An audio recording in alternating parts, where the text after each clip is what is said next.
Assalamualaikum warahmatullahi wabarakatuh. Sahabatku, alhamdulillah wa ni'matillah, la haula wala quwata illa billah, amma ba'da.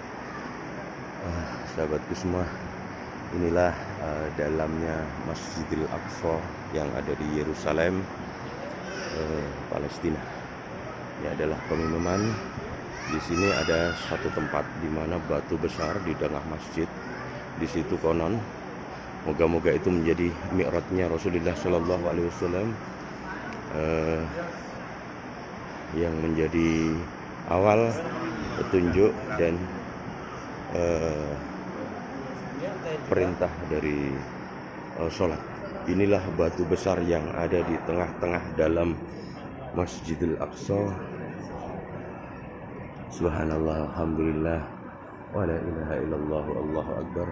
Pas persis di bawah kubah emas ada batu besar, dan di dalam batu besar ini ada satu gua, di mana dalam kisah Rasulullah menjadi imam terhadap para nabi dan rasul lain. Inilah wujud dari gua yang ada di bawah Masjidil Aqsa. Subhanallah, alhamdulillah, wa la ilaha illallah, Allahu akbar. Demikian segelumit info tentang dalamnya Masjidil Aqsa yang ada di Yerusalem. Salam sejahtera untuk kita semua. Assalamualaikum warahmatullahi wabarakatuh.